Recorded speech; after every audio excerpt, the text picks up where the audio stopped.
सुशासन में बढ़ते अपराध के बाद केंद्रीय मंत्री लल्लन सिंह की मटन पार्टी की बात करते हैं, जिस पर आज सियासी उबाल आ गया। लल्लन सिंह केंद्रीय मंत्री होने के साथ मुंगेर से जेडीयू के सांसद हैं। बुधवार को लखीसराय में एक रैली के बाद मटन भोज का आयोजन किया गया, जिसमें हजारों लोगों ने हिस्सा लिया। इस मौके पर उन्होंने ये भी कहा कि भोजन तैयार है, बढ़िया भोजन है, सावन का भी इंतजाम है, सावन वाला भोजन भी है और जो सावन नहीं मना रहे हैं उनके लिए भी व्यवस्था है। एक बार सुनिए उन्होंने क्या कहा।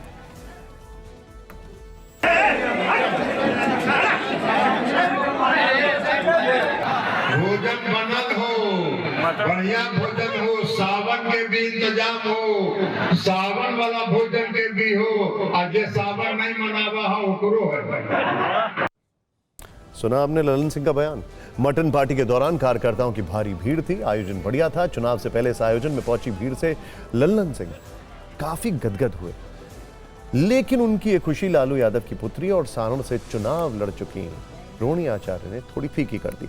उन्होंने सोशल मीडिया पर एक पोस्ट लिखा, ढोंग रच रच ढकोसले फैला, दूसरों के खान पान में खोट निकालने वाले कथनी करनी में अंतर इनके हैं, असल में ये दोहरे चरित्र वाले। आरजेडी ने लल्लन सिंह पर सवाल उठाए हैं, लेकिन जेडीयू ने आधिकारिक रूप से कुछ नहीं कहा।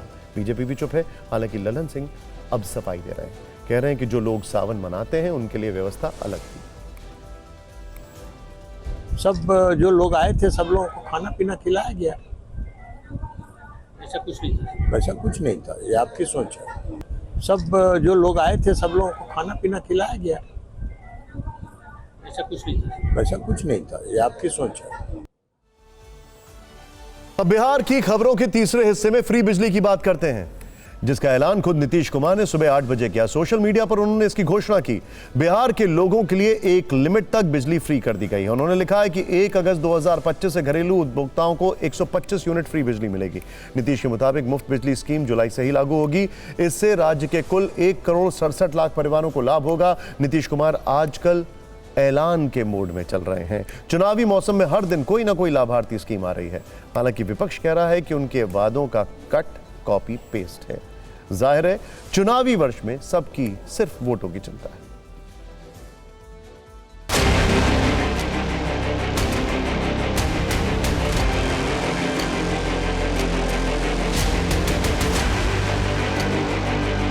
डबल इंजन की सरकार जो बड़े निर्णय ले रहे हैं वो गरीबों के हित में ले रहे हैं। ये बड़े 90% बिहारी को बिजली बिल नहीं देना पड़ेगा। ये बिहार के गरीबों के लिए आज प्रधानमंत्री जी का जैसे 80% लोगों को मुफ्त अनाज की व्यवस्था, अब बिजली मुफ्त। हम लोग बचपन में हम लोगों को पढ़ाया जाता था, शिकारी आएगा जाल बिछाएगा, लोभ से उसमें फंसना नहीं। इसको हम लोग ऐसे ही देखते हैं। और अब 125 यूनिट फ्री करने का जो ये है, तो उसका साफ है चुनाव के समय में हर रोज़ कोई न कोई नई घोषणाएं होती हैं, जनता की सहूलियतें बढ़ाई जाती हैं, जनता को नए सपने बेचे जाते हैं। वो ऐतिहासिक फैसला है।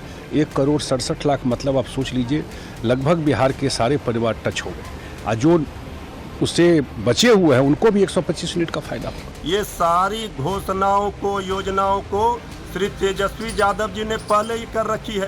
तेजस्वी जी ने कहा था कि 200 यूनिट बिजली फ्री करेंगे जब हमारी सरकार बनेगी, तो अब ये सरकार कह रही है 125 यूनिट बिजली फ्री करेंगे। ये तो तेजस्वी जी का देन है, तेजस्वी जी का संकल्प और सोच का ये दबाव के कारण ये सरकार कर रही है। ये सरकार का अपना कोई विजन नहीं है। जैसे जैसे चुनाव नजदीक आ रहा है वैसे वैसे नीतीश कुमार घोषणाओं की संख्या बढ़ाते जा रहे हैं। बिहार में सामाजिक सुरक्षा पेंशन 400 रुपए से बढ़ाकर 1100 रुपए की गई है, यानी लगभग 3 गुना इजाफा, जिसकी पहली किश्त लाभार्थियों को मिल भी चुकी है।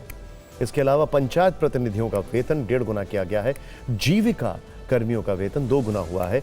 94 लाख गरीब परिवारों को भी 2-2 लाख रुपए की आर्थिक मदद देगी। साथ ही नौकरियों का भी पिटारा खोला गया है। कल ही उन्होंने सरकारी स्कूलों में शिक्षकों के रिक्त पदों को भरने और शिक्षकों की नियुक्ति के लिए परीक्षा लेने का निर्देश दिया है। बिहार में लगभग 1.25 लाख शिक्षकों के पद खाली हैं। नीतीश भले ही घोषणा पर घोषणा करते जा रहे हैं, लेकिन हाल के फैसलों को लागू करने के लिए बड़ी राशि की जरूरत होगी। अकेले सामाजिक सुरक्षा पेंशन की बड़ी रकम देने के लिए हर महीने 1200 करोड़ से ज्यादा चाहिए। सवाल है कि आखिर बिहार जैसा राज्य सब्सिडी का बोझ उठाने के लिए तैयार है? डिप्टी सीएम ने कहा कि मुफ्त बिजली योजना से सरकार पर करीब 3,375 करोड़ रुपए का बोझ बढ़ेगा। सरकार पहले से ही करीब 15,343 करोड़ की सब्सिडी दे रही है। दोनों को मिला दें तो बोझ की रकम 18,718 करोड़ हो जाएगी। फ्री और सब्सिडी वाली योजनाओं के बीच एक सच यह भी है कि बिहार पर कर्ज बढ़ता जा रहा है। चुनाव से पहले सरकार जिस तरह घोषणाएं कर रही है, उससे यह बोझ बढ़ता ही जाएगा। राज्य की वित्तीय हालत को देखते हुए सरकार ने रिजर्व बैंक से कर्ज भी मांगा है। बिहार पर 2024 तक 3,19,000 करोड़ रुपए का कर्ज है, जो इस वित्त वर्ष के अंत तक बढ़कर 4,06,000 करोड़ का हो जाएगा। बिहार सरकार ने रिजर्व बैंक से 16,000 करोड़ का कर्ज भी मांगा है। जुलाई से सितंबर यानी ठीक चुनाव से पहले तक ये लोन देने की गुजारिश की गई है। सवाल यह है कि क्या कर्ज के इन पैसों से बिहार में चुनावी रेवड़ियां बांटी जाएंगी? वैसे नीतीश कुमार फ्री बिजली के विरोधी रहे हैं। विधानसभा के अंदर उन्होंने इसका विरोध भी किया था, लेकिन आज जब उन्होंने खुद इसका ऐलान किया तो नीतीश कुमार का वो पुराना बयान आपको जरूर सुनना चाहिए। बिजली कभी मुफ्त में नहीं देना चाहिए, कम दर पर देना चाहिए, लेकिन मुफ्त नहीं देना चाहिए। और एक बात मैं कहूंगा, बहुत लोग बोलते हैं मुफ्त में, इससे बढ़कर के कोई दूसरा गलत काम हो ही नहीं सकता। और ये काम पंजाब ने शुरू किया, क्या बुरा हाल अपना पंजाब ने कर लिया।